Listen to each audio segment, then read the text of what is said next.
तो चलिए आगे बढ़ते हैं और इस सेशन में हमारे खास मेहमान को मंच पर बुलाते हैं। अरुण साव, बीजेपी प्रदेश अध्यक्ष। बहुत स्वागत है अरुण जी आपका इंडिया न्यूज के मंच पर। और इस सेशन को आगे बढ़ाएंगे इंडिया न्यूज के executive editor Manoj Manu ji. Over to you Manoj जी।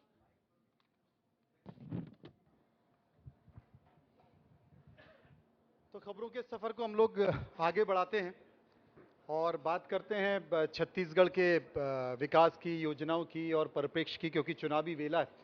2023 विधानसभा चुनाव आने वाला है। अरुण साव जी जो कि बिलासपुर से सांसद भी हैं, पार्टी के प्रदेश अध्यक्ष भी हैं और पार्टी के पहली पंक्ति के नेता हैं। सरल हैं, सौम्य हैं, पार्टी के कार्यकर्ता में जोश भरने की कोशिश कर रहे हैं। हम स्वागत करेंगे अरुण जी आपका।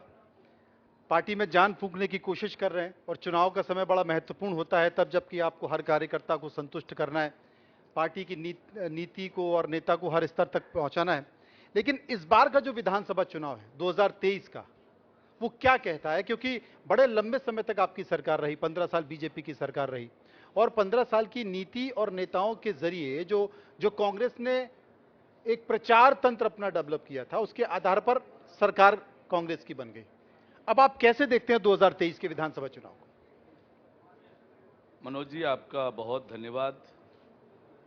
इंडिया न्यूज़ के इस मंच में आपके दर्शकों का बहुत अभिनंदन, स्वागत, नमस्कार। वास्तव में छत्तीसगढ़ की क्षमता और छत्तीसगढ़ के जो आवश्यकता है उसको किसी ने समझा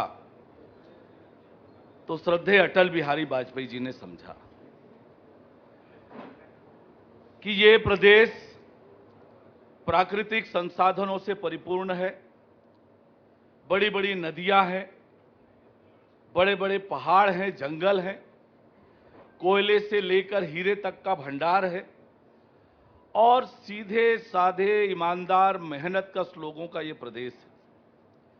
इस प्रदेश में असीम संभावनाएं हैं और 1/11/2000 को जब अलग छत्तीसगढ़ राज्य बना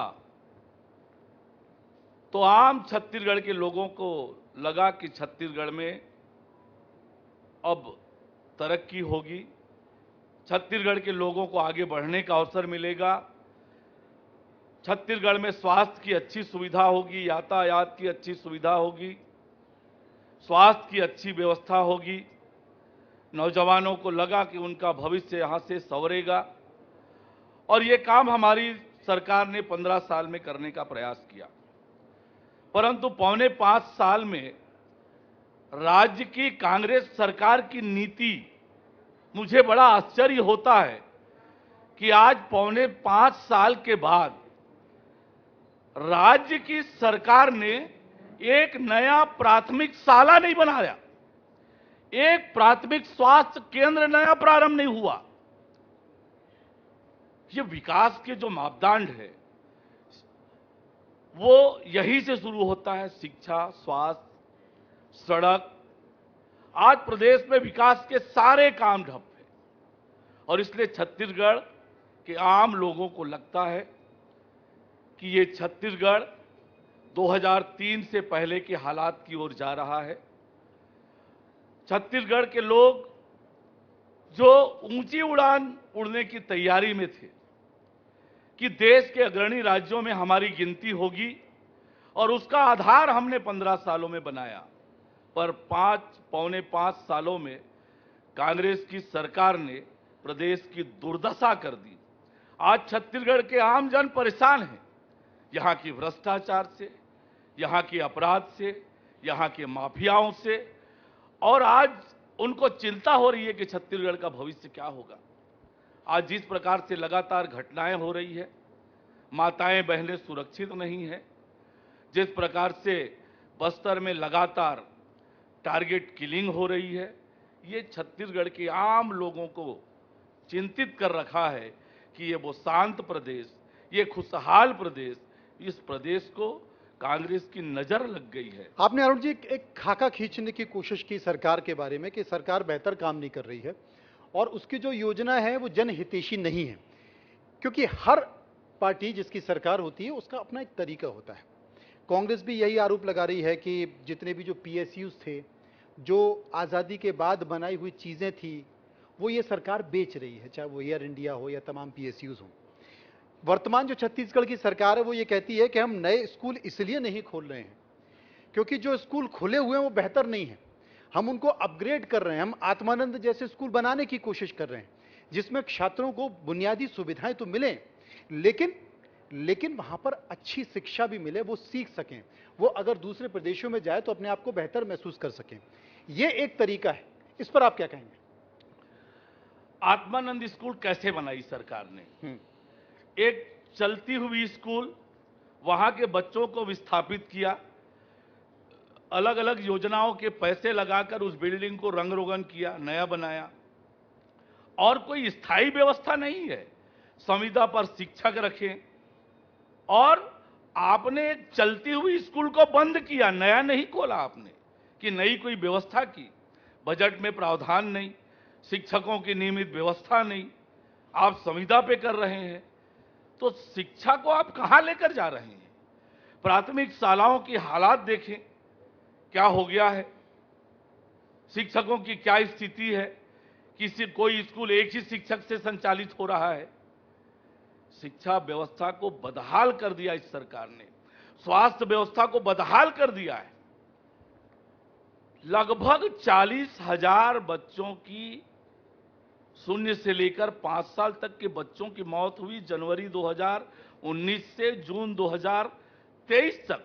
ये विधानसभा में सरकार के आंकड़े हैं, ये बताते हैं कि आपकी स्वास्थ्य की व्यवस्था कैसी है, किस प्रकार से आपने माताओं बहनों के सुरक्षित प्रसव की व्यवस्था की है, स्वास्थ्य व्यवस्था की बदहाली है, शिक्षा। क्या आपकी सरकार में इस तरह की घटना नहीं होती थी? आपकी सरकार में आंखों के ऑपरेशन होते थे तो कई लोगों की आंखों की रोशनी चली जाती थी। प्रसव के दौरान जो मृत्यु दर जिसका जिक्र आप कर रहे हैं, वो क्या आपकी सरकारों में ये दर नहीं रही? देखिए, कोई दुर्भाग्यजनक घटना हुई हो, उस पर सरकार ने तुरंत कार्यवाहियां भी की, और ये जो लगातार हो रहा है, कोई एक घटना हो सकती है पर ये लगातार हो रहा है। 40,000 के आंकड़े सरकार ने दिए हैं, ये आपका कितना नियंत्रण है? कानून व्यवस्था की स्थिति ध्वस्त है, स्वास्थ्य व्यवस्था बदहाल है, शिक्षा व्यवस्था की दुर्गति आपने कर दी। आखिर सरकार का काम क्या है? तीनों जो प्रमुख मोर्चे हैं, तीनों मोर्चे में सरकार फेल, ऊपर से ढिढोरा पीटते हैं। छत्तीसगढ़ के लोगों को, भावनाओं को खेलकर छत्तीसगढ़ को दोनों हाथों से लूटने का काम हो रहा है। कैसे लूटा जा रहा है? घोटालों का सिलसिला चल पड़ा है। कोयले का घोटाला, चावल में घोटाला, शराब में घोटाला। साहब, शराब घोटाला और चावल घोटाला, ये अद्भुत है। देश में ऐसा घोटाला मुझे तो याद नहीं आता है कि ऐसा घोटाला। क्या 15 साल में आपकी सरकार में कोई घोटाला नहीं हुआ? मैं आपको बता रहा हूं कि कोयले का घोटाला कैसे किया, और छत्तीसगढ़ के आम लोगों को पता था कि 15 कोयले में 25 रुपया प्रति टन की वसूली हो रही है। छत्तीसगढ़ के आम लोगों को पता था कि ये सरकार शराब के दुकानों में 2 काउंटर चलाती है। एक काउंटर का पैसा कांग्रेस के खजाने में जाता है, एक सरकार के खजाने में जाता है। और कैसा शराब बेच रहे थे? डिस्टिलरी से सीधे शराब दुकानों में, नकली होलोग्राम, नकली शराब। एक तरफ लोगों के स्वास्थ्य और जीवन के साथ खिलवाड़, भ्रष्टाचार के लिए। ये मुझे लगता है देश की पहली सरकार होगी जो सरकारी खजाने पर ही टाका डालने का काम। लेकिन अरुण जी, कांग्रेस की सरकार या कांग्रेस के नेता जो सरकार में लोग बैठे हुए हैं, वो इस बात का जिक्र करते हैं कि ऐसा कोई भ्रष्टाचार है ही नहीं, और जो भ्रष्टाचार दिखाई दे रहा है वो क्रिएट किया हुआ है, वो बनाया गया है, जिसका जिक्र बीजेपी के नेता करते हैं। और जो जांच एजेंसियां हैं, चाहे वो ईडी हो या इनकम टैक्स हो, वो बीजेपी की बी टीम बनकर काम कर रही है। मैंने इसीलिए अपनी बात की शुरुआत की कि छत्तीसगढ़ का आम जन जानता था कि कोयले में 25 रुपया प्रति टन वसूली जा रही है। शराब दुकानों में 2 काउंटर चलते हैं, ये छत्तीसगढ़ के आम लोगों को पता था।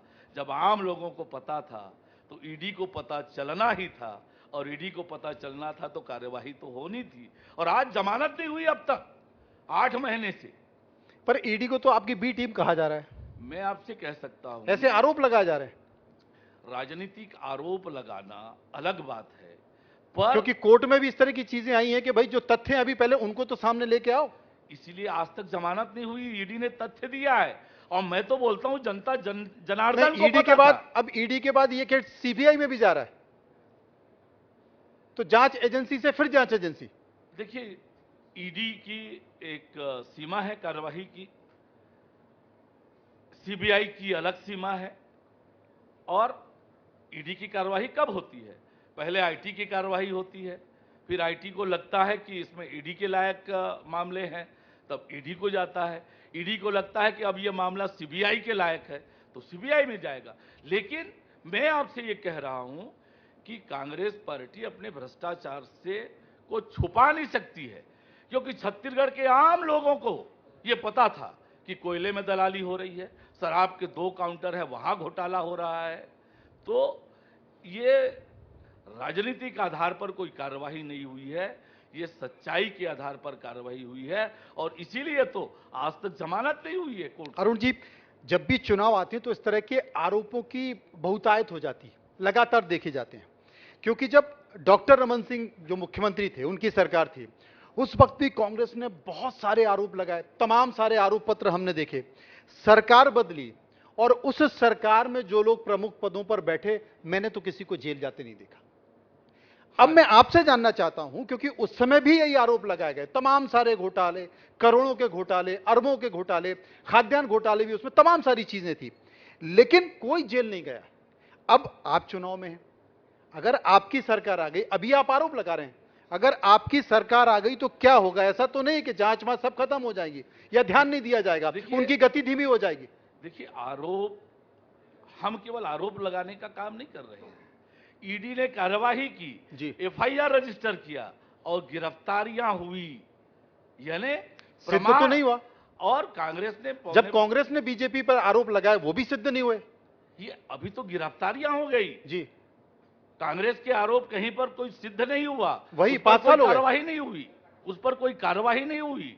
लेकिन यहां कोयले के मामले में, शराब के मामले में कार्यवाहियां हुई, गिरफ्तारियां हुई, और जमानत भी नहीं हुई। अब तो जमानत देना भी शुरू कर दिया कोर्ट ने। हेल्थ ग्राउंड में टेक्निकल आधार पर जमानत देना विवेकाधिकार है न्यायालय का, पर जो जमानत भी हुए हैं वो टेम्परेरी ग्राउंड पे हुए हैं, हेल्थ ग्राउंड पर हुए हैं। पर जो अभी तक कोयले के मामले में कोई जमानत नहीं हुई है। एक बात मैं आपसे पूछना चाहता हूं, डॉक्टर रमन सिंह जी की सरकार थी, उनके ऊपर तो हत्या तक के आरोप लगे, हत्या की साजिश के, झीरम घाटी हमला हुआ तो बीजेपी के प्रमुख नेताओं पर आरोप लगाए गए। 2013 में भ्रष्टाचार के गंभीर आरोप सरकार और मुख्यमंत्री पर लगाए गए, लेकिन जनता ने क्या किया? सरकार बीजेपी की बना दी, मुख्यमंत्री भी बीजेपी के बन गए। आपको लगता है कि इस तरह के आरोप, जिनको बहुत बड़ा करने की कोशिश की जाती है, कांग्रेस ने भी किया, बीजेपी भी अब कर रही है, ये उतना असर करते हैं? देखिए, जहां तक झीरम का मामला आपने कहा, तो मुख्यमंत्री भूपेश बघेल जी कहते थे कि झीरम का सच मेरे जेब में है। पौने 5 साल में वो सच निकला नहीं कि सरकार नहीं, वो कहते हैं कि हम एनआईए को जांच देना चाहते हैं, एनआईए को हम जांच लेना चाहते हैं। देखिए, उस मामले में एनआईए हमें जांच नहीं दे रही है। जिस तत्परता से हमारी सरकार ने कार्यवाहियां की, जांच बिठाया, आयोग बनाया, पर ये केवल और केवल मिथ्या आरोप लगाना ये कांग्रेस का काम रहा है। और ये भ्रष्टाचार के आरोप भारतीय जनता पार्टी के ही नहीं है। आज तत्कालीन कांग्रेस के प्रदेश अध्यक्ष विधानसभा में उन्होंने आरोप लगाया कि डीएमएफ में घोटाला हो रहा है, और ऐसे तमाम मामले आए हैं जिसमें कांग्रेस के लोगों ने भी भ्रष्टाचार के आरोप लगाए हैं। आज जो भ्रष्टाचार के आरोप लगाने वाले थे, आज माननीय मंत्री बन गए हैं सरकार में, पर भ्रष्टाचार का आरोप उनने भी लगाया, और ये तो आम बात हो गई है। डीएमएफ में घोटाला, चावल में घोटाला, गौठान में घोटाला, जमीन में घोटाला, घोटालों की सिलसिला चल पड़ी। एक गोबर में घोटाला। अरुण जी, एक बात मैं पूछना चाहता हूं, खेत खलियान और कृषक, वर्तमान की सरकार, कांग्रेस की सरकार कहती है कि हमने इस दिशा में बहुत काम किया। उनके घोषणा पत्र में भी इस बात का जिक्र था, चाहे वो गांव हो, गौठान हो, पंचायत हो, कृषक हो, जो वनोपज है उनको खरीदने का काम हो, इस पर बहुत काम किया सरकार ने। आप मानते हैं वाकई काम हुआ? इस सरकार के काम कागज में, विज्ञापन में, होर्डिंग में और कांग्रेस के नेताओं की जुबान पर है। धरातल पर कोई काम नहीं हुआ है, कोई काम नहीं हुआ है। आज जहां पर भी जाकर देखें, ये सरकार तो सड़क के गड्ढे नहीं पाट पाई है। नया सड़क बनाने का तो छोड़ दीजिए, नया सड़क नहीं बना। गांव के लोग परेशान हैं। सड़क, पुल, पुलिया। सरकार भी परेशान है। सरकार कहती है कि जो राज्य के हिस्से का पैसा है वो केंद्र सरकार दे ही नहीं रही है। हम चिट्ठी भी लिख रहे हैं, हम मांग भी रहे हैं। बस ये चिट्ठी लिखने वाली सरकार हो गई है, काम करने वाली सरकार नहीं है। इस सरकार ने 3 काम किए हैं पौने 5 साल में। कोई जिम्मेदारी अपने ऊपर लेने के बजाय जहां पर दिक्कत हो केंद्र सरकार, भाजपा पर आरोप मढ़ो। दूसरा, घोटाले दर घोटाले करो। और तीसरा, विकास के नाम पर होर्डिंग में देखेंगे आपको बड़े बड़े आंकड़े दिखेंगे। होर्डिंग में लिखा 5 लाख युवाओं को रोजगार दिया। विधानसभा में जब पूछा गया तो 25,000 नौकरियां दी गई। मतलब ऐसे झूठ। तो फिर आप तो सांसद हैं, आप केंद्र के जो तमाम मंत्रालय हैं उनके मंत्री हैं, उनको समझाते क्यों नहीं है? क्योंकि केंद्र की कई योजनाओं में छत्तीसगढ़ सरकार को पुरस्कार भी दे दिया है। आपको उनको बताना चाहिए। हाँ जी, पुरस्कार कौन से कार्यकाल के काम का वो पुरस्कार है, ये भी देखने की और जानने की जरूरत है। पुराने कामों का पुरस्कार इनको मिला होगा तो दिल्ली वाले अभी क्यों दे रहे हैं? दूसरी बात, केंद्र सरकार ऐसी सरकार है जो विकास के मामले में कोई भेदभाव नहीं करती। छत्तीसगढ़ को भरपूर सहयोग विकास में नरेंद्र मोदी जी के सरकार ने कहा। नितिन गडकरी साहब आए थे, उन्होंने मुख्यमंत्री जी के उपस्थिति में मंच में कहा कि आप जितना मांगोगे मैं उतना दूंगा। और मुख्यमंत्री जी ने जब दोबारा कार्यक्रम हुआ प्रधानमंत्री जी की उपस्थिति में, तब मुख्यमंत्री जी ने भी स्वीकार किया, मैं जितना मांगता हूं उससे ज्यादा देते हैं। फिर राजनीति के आधार पर आरोप लगाना बंद करें। जीएसटी का पैसा, जीएसटी में किस राज्य को कितना मिलेगा ये कौन तय करता है? GST council. आपके प्रतिनिधि वहां शामिल होते हैं, दस्तखत करके आते हैं, वहां से निकलने के बाद आप आरोप लगाते हैं कि हमारा जीएसटी का इतना पैसा बकाया है। ये नहीं चलेगा। छत्तीसगढ़ की जनता भोली भाली सीधी साधी जरूर है। एक बार आपने उनको धोखा दिया है, वो बार बार धोखा खाने वाले नहीं है। छत्तीसगढ़ की जनता ने तय कर लिया है कि नवंबर में राज्य से कांग्रेस को उखाड़ फेंकेंगे, कमल खिलाकर छत्तीसगढ़ में फिर से खुशहाली लेकर आएंगे। कैसे फेंकेंगे? चूंकि आप प्रदेश अध्यक्ष हैं, पार्टी की पूरी रणनीति को आप तैयार कर रहे हैं, लेकिन जितने भी राज्यों में चुनाव हो रहे हैं, मध्य प्रदेश, छत्तीसगढ़, राजस्थान, वहां पर इस तरह की चर्चा है कि इन चुनावों की पूरी रणनीति दिल्ली में तैयार हो रही है। सेंट्रल लीडरशिप इसको तैयारी कर रहा है। इसके पहले के जितने भी विधानसभा चुनाव होते थे, इन राज्यों में सबसे चर्चा करके, परामर्श करके तैयार किया जाता। हाल ही में 21 उम्मीदवारों की घोषणा भी कर दी गई और यह भी जानकारी आ रही है कि इन 21 उम्मीदवारों की घोषणा दिल्ली ने अपने इंटेलिजेंस के आधार पर की है, संगठन को जानकारी में नहीं लिया है। सारी रणनीति रायपुर में बन रही है। हमारे माननीय गृह मंत्री जी लगातार आ रहे हैं। हमारे चुनाव के प्रभारी और संगठन के प्रभारी ओम माथुर जी का नियमित रूप से यहाँ आना हो रहा है, आज भी आए हुए हैं, बैठकें चल रही है।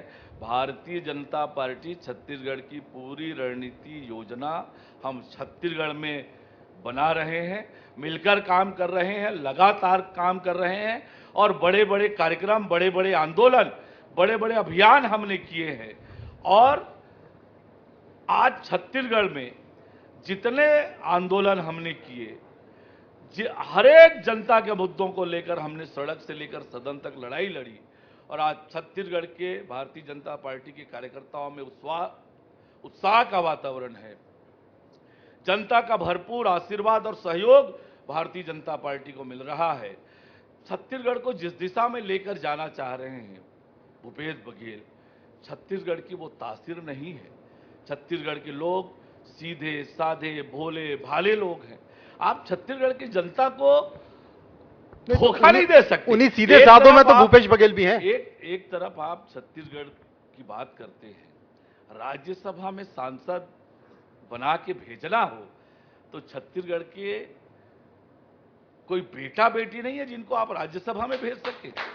3 ऐसे लोगों को आपने राज्यसभा में भेजा जिनका छत्तीसगढ़ से कोई नाता नहीं है। एक तो अपना नियुक्ति पत्र लेने नहीं आए, निर्वाचन प्रमाण पत्र। ऐसा अपमान छत्तीसगढ़ का ये भूपेश बघेल जी करवा रहे हैं। नंदकुमार साय का बदला लेंगे क्या? देखिए, भारतीय जनता पार्टी में, क्योंकि हाल ही में जो उपचुनाव हुए हैं उसमें बीजेपी नहीं जीत पाई है, जो बड़े चेहरे हैं वो कांग्रेस ज्वाइन कर रहे हैं, क्या बीजेपी कोई संकेत देगी ऐसा बड़ा, कोई कांग्रेसी? आपको कोई रणनीति, कोई ऐसी प्लानिंग है? देखिए, जहां तक भारतीय जनता पार्टी की बात है, लगातार हर तरफ भारतीय जनता पार्टी में शामिल होने का सिलसिला चल पड़ा है। आज ही सतनामी समाज के बड़े गुरु बालदास जी का प्रवेश हुआ पूरी टीम के साथ, और जोगी कांग्रेस के बहुत ही वरिष्ठ विधायक धर्मजीत सिंह जी का प्रवेश हुआ। बड़े बड़े कलाकार, पद्मश्री प्राप्त समाज के अलग अलग बड़े बड़े पदाधिकारी, इन सबका लगातार भारतीय जनता पार्टी में आना हो रहा है। ये बताता है कि छत्तीसगढ़ में परिवर्तन की हवा चल पड़ी है, छत्तीसगढ़ में कमल खिलने वाला है, ये स्पष्ट रूप से बताता है। लेकिन एक पीड़ा थी जो नंदकुमार साय साहब इसी मंच पर जहां आप बैठे वहां बैठे थे, बोले साहब मैंने जब त्यागपत्र दिया तो किसी ने बात ही नहीं की मुझसे। तो क्या कुछ ऐसी संभावना है कि उनसे बात की जा सकती है? क्योंकि छत्तीसगढ़ के सुदूर इलाकों में ऐसे आदिवासी जिन्होंने अपना धर्म छोड़कर ईसाई धर्म अपना लिया है, उनकी घर वापसी का अभियान तो आप चला रहे, अपनों की घर वापसी के लिए कुछ प्रयास होगा? देखिए, भारतीय जनता पार्टी ने नंदकुमार साय जी को भरपूर सम्मान दिया, विधायक बनाया, सांसद बनाया, लोकसभा का सांसद, राज्यसभा का सांसद, मध्य प्रदेश भारतीय जनता पार्टी के अध्यक्ष रहे, छत्तीसगढ़ में नेता प्रतिपक्ष रहे, प्रदेश अध्यक्ष रहे। भारतीय जनता पार्टी ने भरपूर सम्मान दिया, लेकिन वो कांग्रेस में चले गए। पर जहां तक जिस प्रकार से उनका सम्मान हम कांग्रेस में देख रहे हैं, ये हमको भी दर्द होता है। दर्द होता है ना? तो उस दर्द को कम करने की कुछ दवा का इंतजाम कर रहे हैं क्या?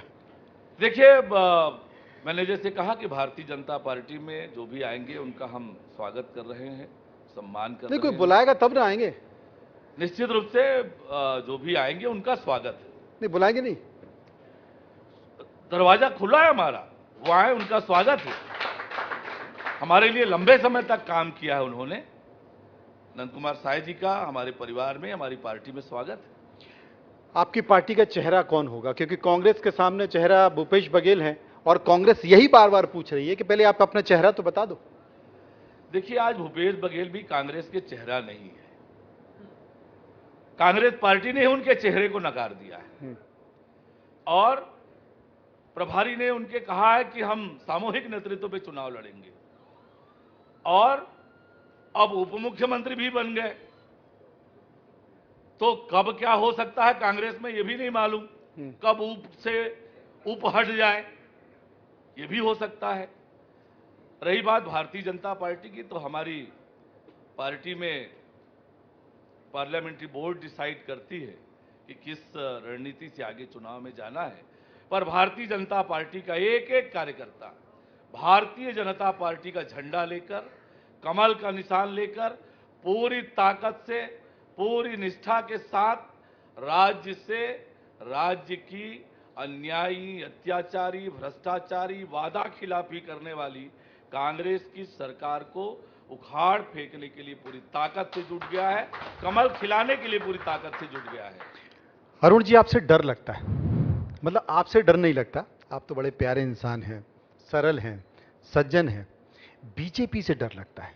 ये जितनी भी विपक्षी पार्टियां हैं, चाहे वो समाजवादी हो, टीएमसी हो, शिवसेना उद्धव गुट हो, आम आदमी पार्टी हो, ये बार बार ये कहती है कि साहब बीजेपी से डर लगता है। जहां भी विधानसभा चुनाव होते हैं उनको जीतने की चिंता नहीं होती है, उनको चिंता इस बात की होती है कि अगर हम जीत भी गए और 10, 12, 15 सीटें अगर ऊपर भी चले गए तो कहीं ऐसा ना हो कि बस भर के कहीं चली ना जाए।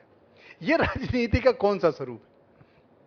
मनोज जी, मैं आपको बताऊं, नरेंद्र मोदी जी के प्रधानमंत्री बनने के बाद देश की राजनीति में बड़ा परिवर्तन आया है। जिस प्रकार से गांव, गरीब, किसान की बेहतरी और तरक्की के लिए काम हो रहा है, एक एक व्यक्ति को लगता है कि सरकार मेरी चिंता कर रही है।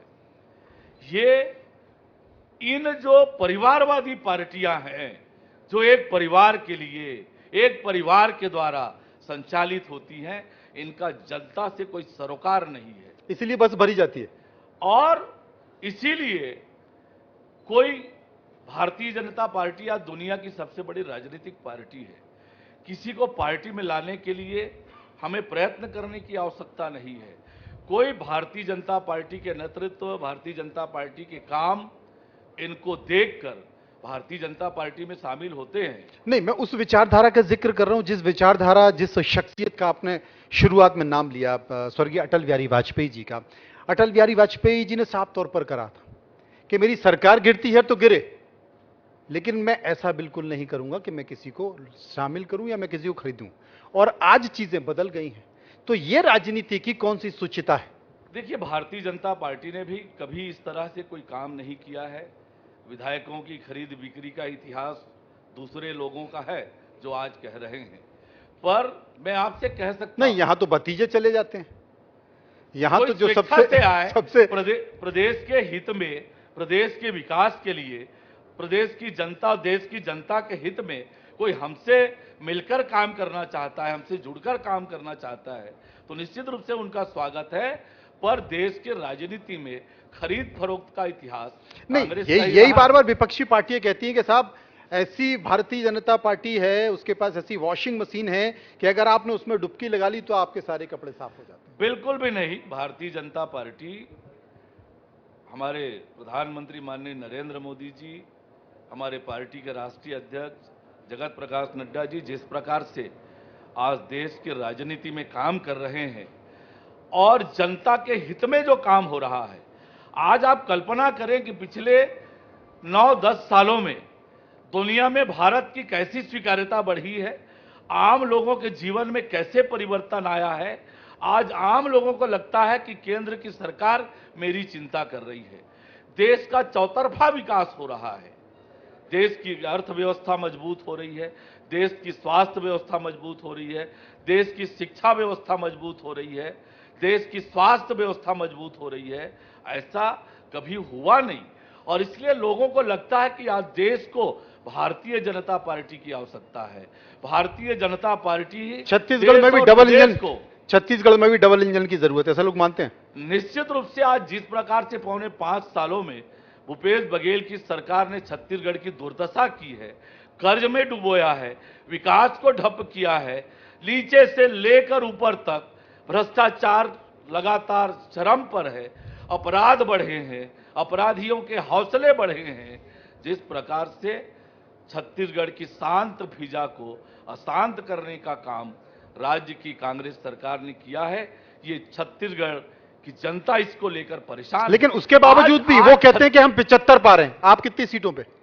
आज छत्तीसगढ़ के नौजवानों के साथ जो इस सरकार ने खेल किया है, वो छत्तीसगढ़ के नौजवान जो ईमानदारी से, मेहनत से, जिनके मां बाप हल बेच चलाकर, पसीना बहाकर उन बच्चों को पढ़ाने का काम किया, अपना पेट काट कर अपने बच्चों को पढ़ाया, उनके हक को, उनके हक की नौकरी को भूपेश बघेल जी की सरकार ने बेचने का काम किया, अपने लोगों को देने का काम किया। कितनी सीटें आपकी? ये मैं आपसे कह सकता हूं कि छत्तीसगढ़ में पूर्ण बहुमत के साथ भारतीय जनता पार्टी की सरकार बनेगी, और ये जनता ने तय कर रखा है। जनता ने तय कर लिया है। चलिए जनता ने तय कर लिया तो हम आपको ढेर सारी शुभकामनाएं देखते हैं। आप मेहनत कर रहे हैं, लगातार बैठकें कर रहे हैं और मैं तो देख रहा हूं कि बैठकों की ना रात को कोई समय होता है ना सुबह कोई समय होता है, कभी भी बैठक शुरू हो जाती है। निश्चित तौर पर आपको ढेर सारी शुभकामनाएं हमारी ओर से और उम्मीद करते हैं कि परिणाम क्या होगा, आपकी मेहनत सफल होगी कि नहीं। बहुत बहुत शुक्रिया। बहुत धन्यवाद आपके सभी दर्शकों से कहता हूं कि हम छत्तीसगढ़ की खुशहाली, छत्तीसगढ़ की बेहतरी और छत्तीसगढ़ देश का अग्रणी राज्य बने, जिसकी क्षमता इस छत्तीसगढ़ में है, जिस क्षमता को अटल बिहारी वाजपेयी जी ने पहचान कर अलग छत्तीसगढ़ राज्य बनाया, अटल जी के सपनों के अनुरूप एक खुशहाल छत्तीसगढ़, एक समृद्ध छत्तीसगढ़ बनाने के संकल्प को लेकर आगे बढ़ रहे हैं। आपका बहुत धन्यवाद। बहुत बहुत शुक्रिया अरुण जी, बहुत बहुत शुक्रिया।